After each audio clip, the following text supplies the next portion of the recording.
Welcome back, everybody, for another deep dive. This time, we're going way back to the beginning, the creation of mankind. You sent in a bunch of religious education materials, mostly on Genesis, so why Right. don't we jump right in and see what we can unpack? Sounds good. I think this will be a really fascinating one. I think so, too.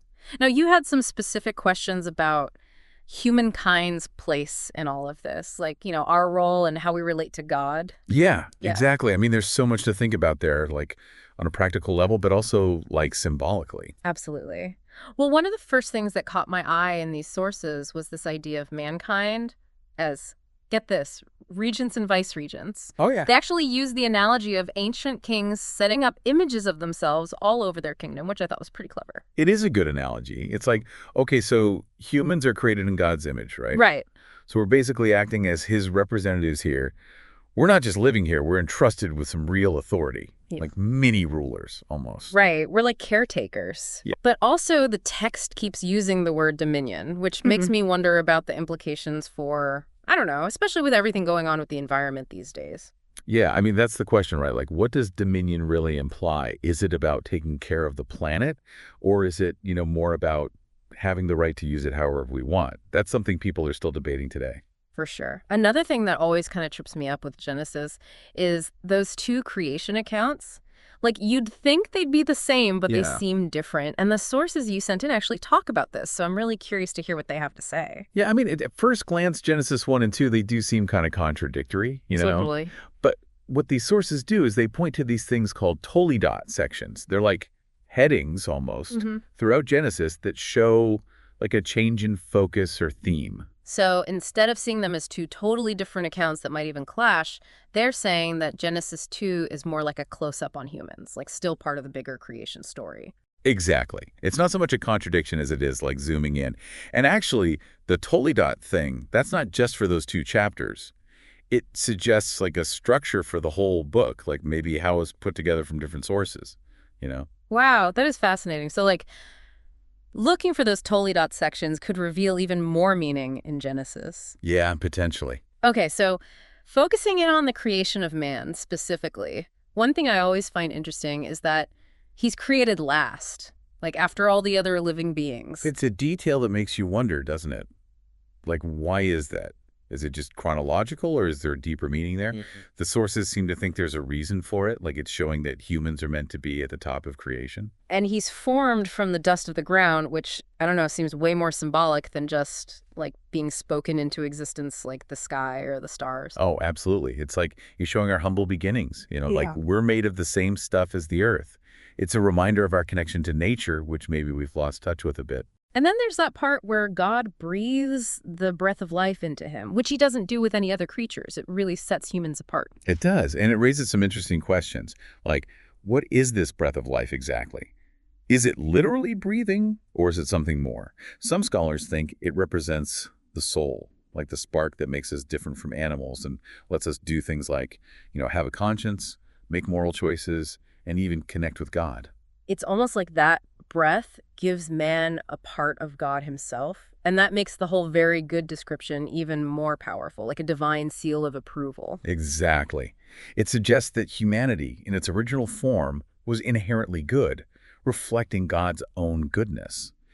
And that's kind of the starting point for what happens next, because, of course, the story doesn't end there with man all alone in the garden. Right. And then we have the creation of woman. And this is where Genesis 2 gets really interesting. The sources I sent actually highlight some really specific words and phrases that I think are worth exploring. Like when God says, "It is not good that the man should be alone." Right. It's huge because it shows how important connection and relationships are. Like, even in a paradise, being alone isn't ideal. It could be God recognizing that humans are social creatures, that we need each other.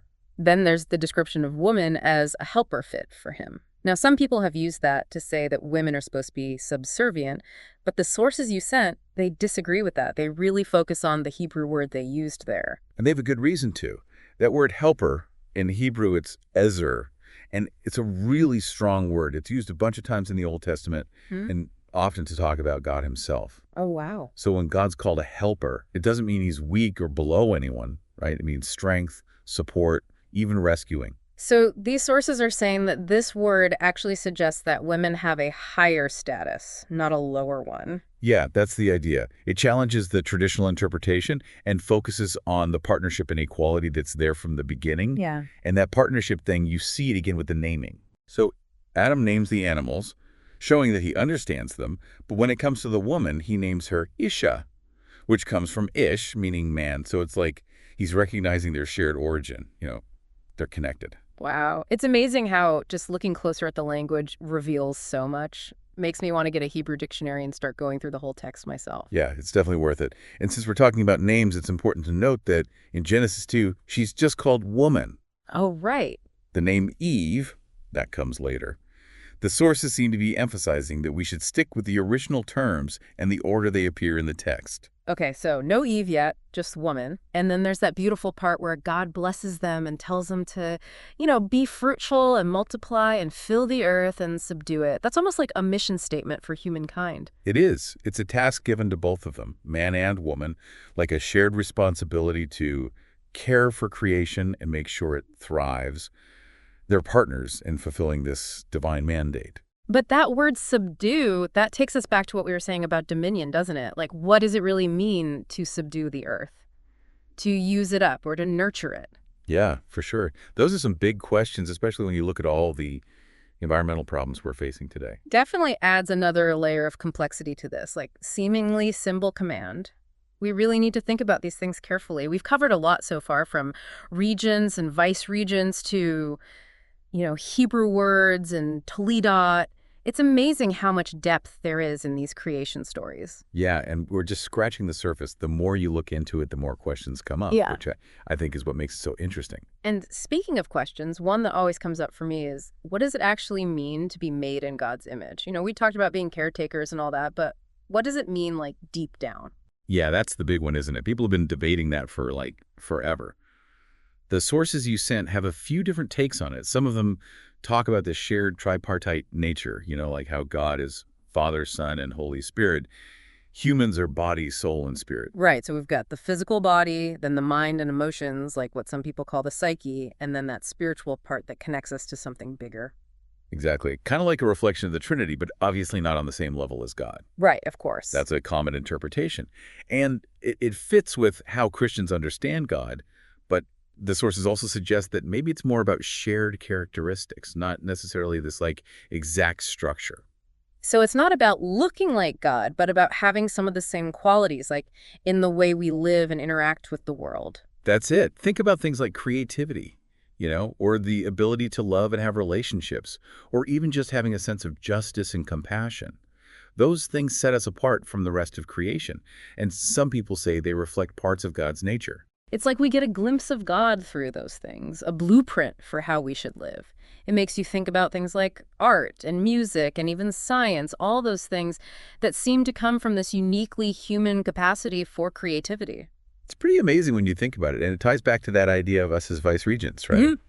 If we have the potential for things like love and compassion and justice, all things the sources connect to God, then we can use those qualities to make the world a better place. It's like bringing a little bit of heaven down to earth. Exactly. It makes everything we do, even the small things, seem so much more meaningful. It's not just what we do, but the intention and the qualities we bring to it. Hmm.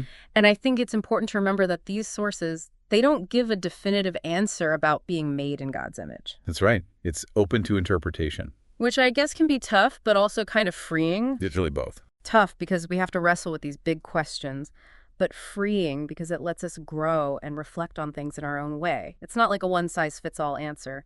We're invited to keep exploring what it means to be human, in relation to God. That's what keeps these texts alive, right?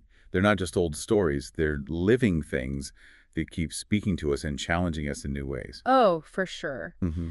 And speaking of living things, I was really interested in how the sources brought up God's second name, Yahweh, in Genesis 2. Oh, yeah.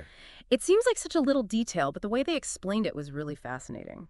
It's one of those things that people often skim over, but it does mark a change in the story.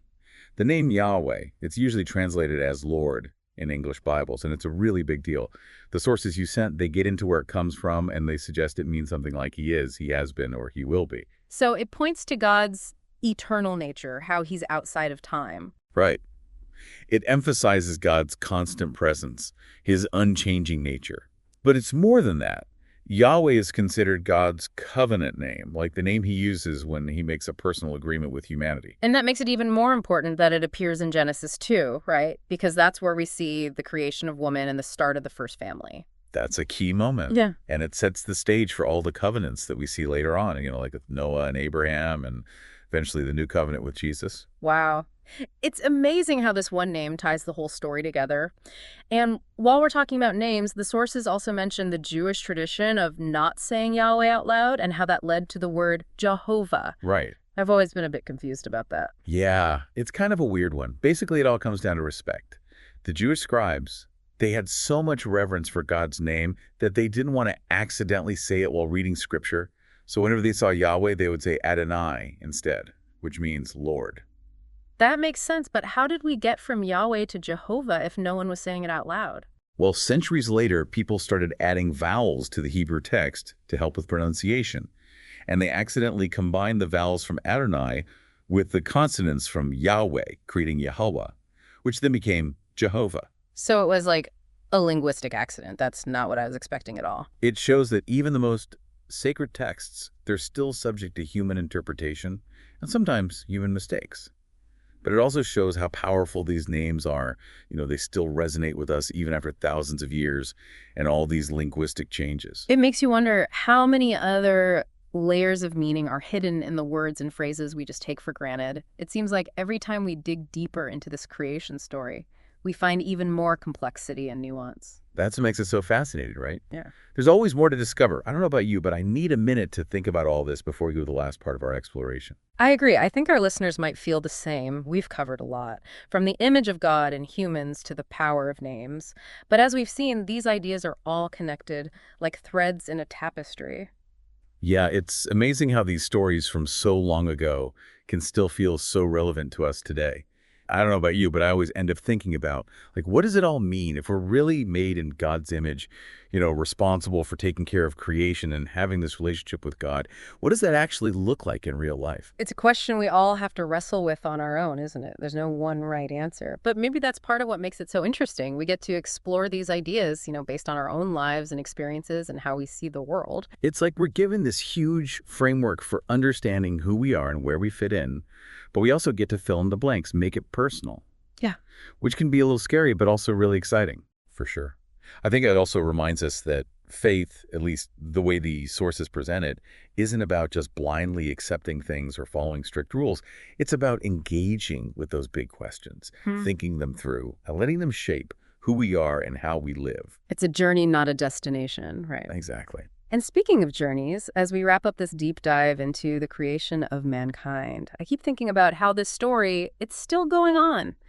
It's not just about what happened way back then in the Garden of Eden. It's about what we're doing right now, how we're shaping the world around us. That's a really good point. And brings us back to that idea of being made in God's image.